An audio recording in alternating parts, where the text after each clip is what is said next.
Les palmes académiques ont connu deux empires, deux monarchies, plusieurs républiques. Cet ordre a été créé par Napoléon Ier, par une loi tout d'abord en 1806, puis un décret qui a confirmé cette loi en 1808.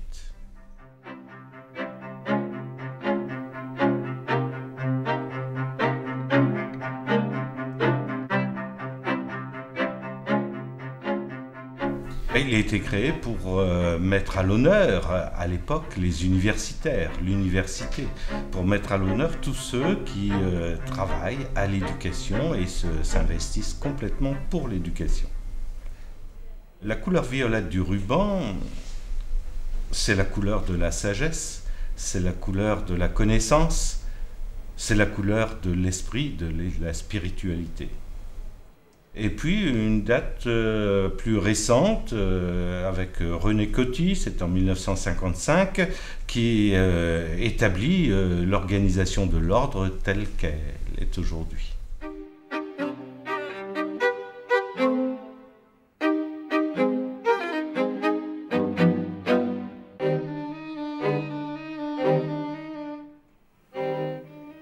Alors la section nord dépend de l'AMOPA nationale. Nous avons à peu près 150 sections dans l'ensemble de la France. Sur le propre territoire français, on doit en avoir une bonne centaine. Et nous sommes gérés par une entité nationale.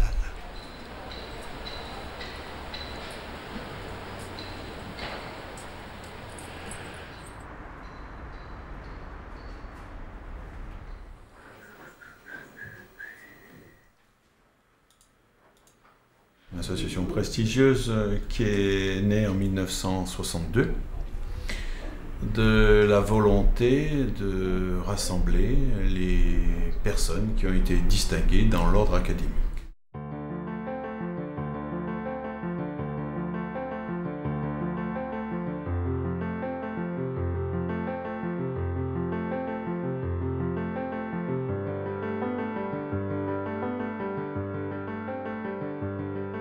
Ces sections sont au nombre de 110 en France et de 42 au niveau de l'étranger.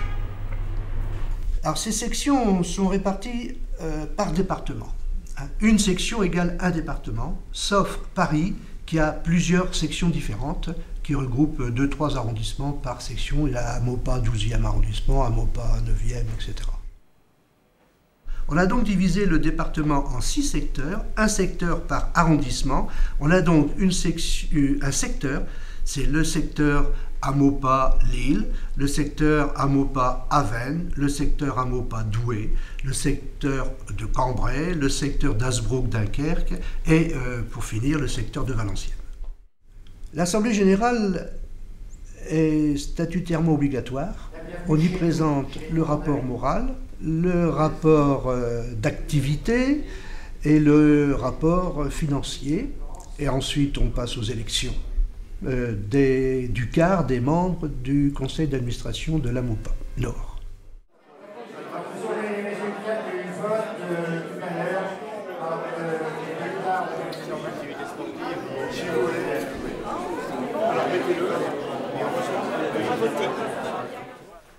Nous devons aussi saluer la réélection de Anne Mathieu, au CA national, donc, j'ai dit tout à l'heure, vice-présidente de l'AMOPA Nord. Nous avons donc maintenant à la tête de l'AMOPA un nouveau bureau composé. Nous avons en dépense 27 135,25 €.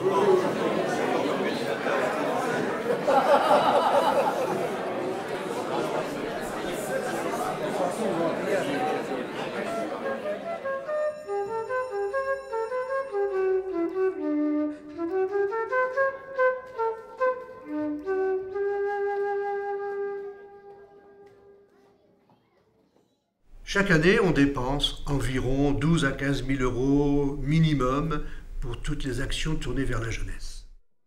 Ceci au niveau départemental. Sur le plan national, des actions spécifiques pour la promotion et l'illustration de la langue française écrite dans les écoles élémentaires, les collèges et les lycées, pour lutter contre l'illettrisme, pour récompenser le meilleur ouvrage sur l'éducation francophone.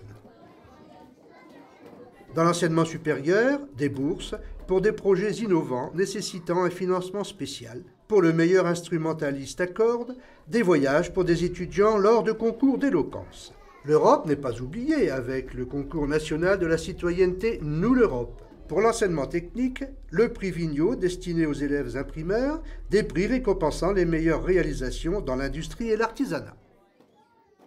Le concours de la langue française écrite, qui est, ce concours qui est tourné vers les écoles primaires, les collèges et les lycées allant jusqu'au BTS inclus. C'est un concours national celui-là. Qu'est-ce qu'il fait? Moi je fais les quatrièmes. Tu fais quatrième avec moi? Oui. Ok. Alors on fait une sélection, on regarde ensemble.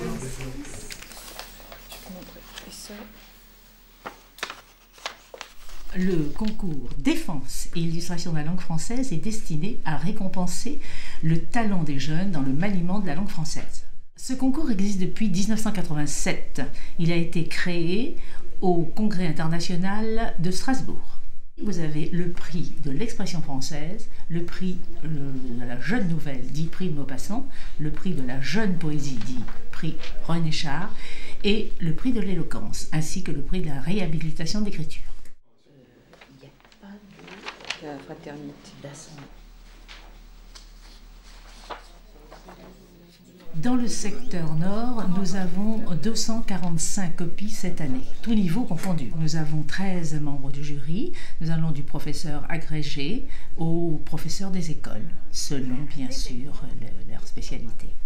Le jury national reçoit entre 300 et 350 copies, à la fois d'élèves français, mais aussi d'élèves étrangers qui apprennent le français à l'étranger.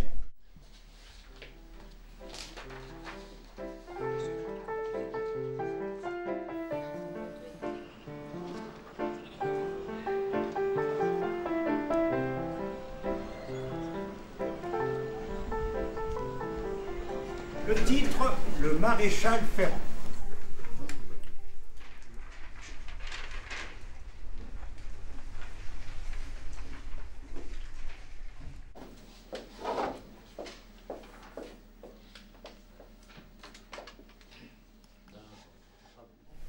Martelet, une étonnante vigueur.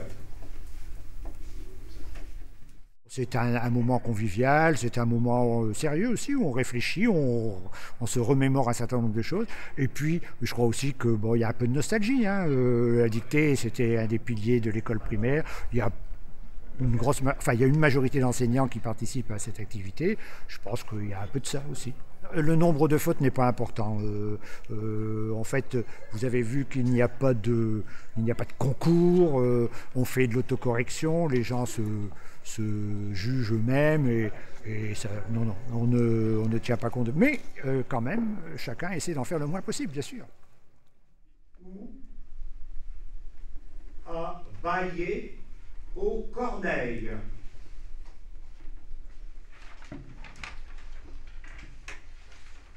Le concours d'éloquence, qui a lieu toujours en mars, débute dès septembre. La Valencienne, on a eu 32 candidats cette année et nous n'en gardions que 12 pour la finale. Justement, ça rentre dans les objectifs premiers de la MOPA, qui est la défense et l'illustration de la langue française, la promotion de la langue française. La croissance économique est donc un ami, entre guillemets, de l'environnement, puisqu'il va permettre de l'améliorer, de protéger notre écosystème. Alors, plusieurs exemples sont à énoncer, tels que l'ITER, ce qu'on appelle l'International Experimental Nucléaire, qui a été développé par un consensus européen en France qui vise à développer la technologie plasma aux alentours de 2050, qui va nous permettre, bien évidemment, de passer à des énergies durables, des énergies qui ne polluent pas, telles que vous les connaissez tous, le pétrole en est un des exemples les plus caractéristiques.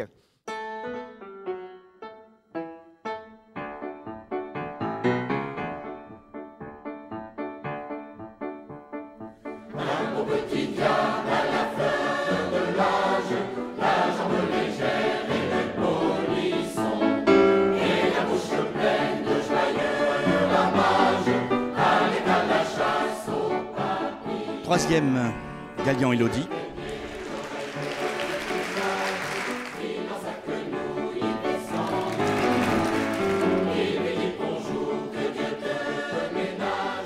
Deuxième, Charuel Thomas.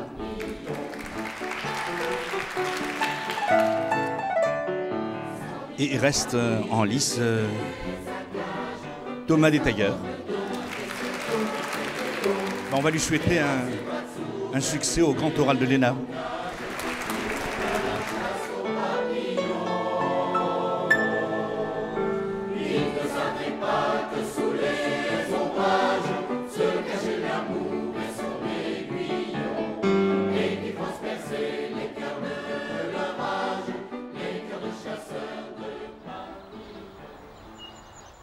Oui, Henri, mais appelez-moi Riton.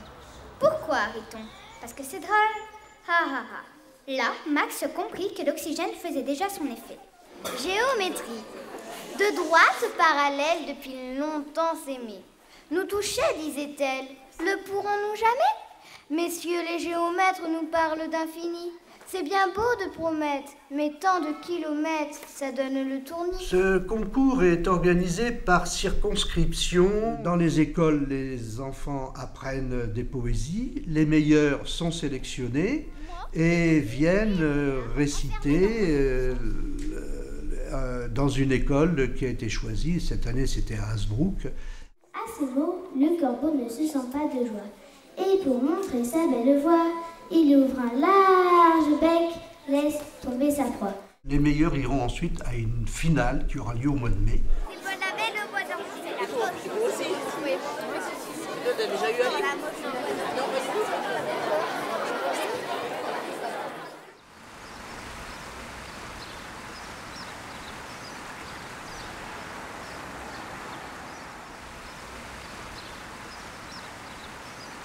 Le musée Matisse qui, chaque année, a environ 30 000 jeunes qui viennent faire des ateliers graphiques. Nous, au niveau de la MOPA Nord, nous essayons d'aider environ 500 jeunes à y aller. Nous prévoyons les bus, l'encadrement avec les parents.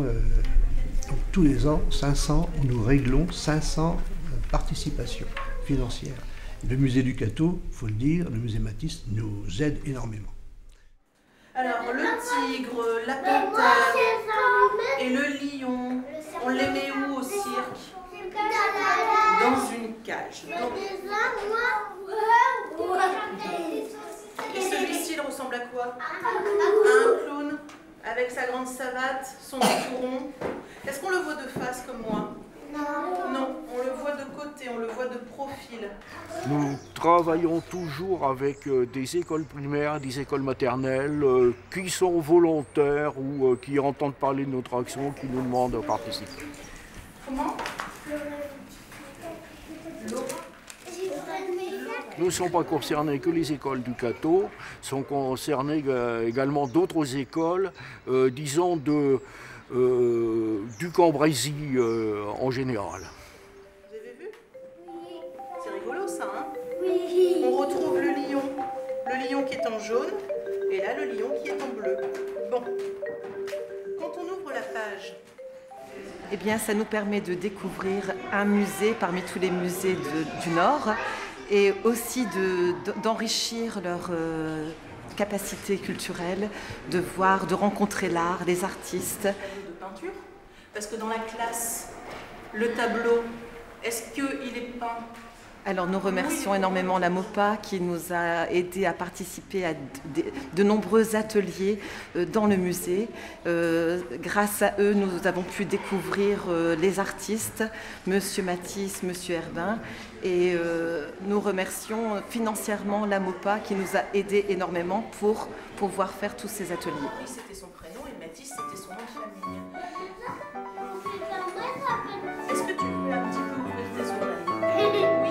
Alors écoute un petit peu. Et toi, assieds-toi sur ta chaise. La MOPA, c'est du dynamisme, c'est une volonté, c'est de l'énergie.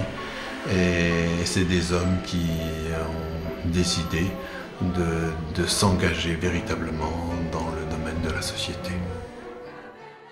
Je pourrais ajouter qu'il est intéressant pour nous, les membres de la MOPA, de nous réunir, parce que peut-être, alors là c'est un peu notre ego qui est en jeu.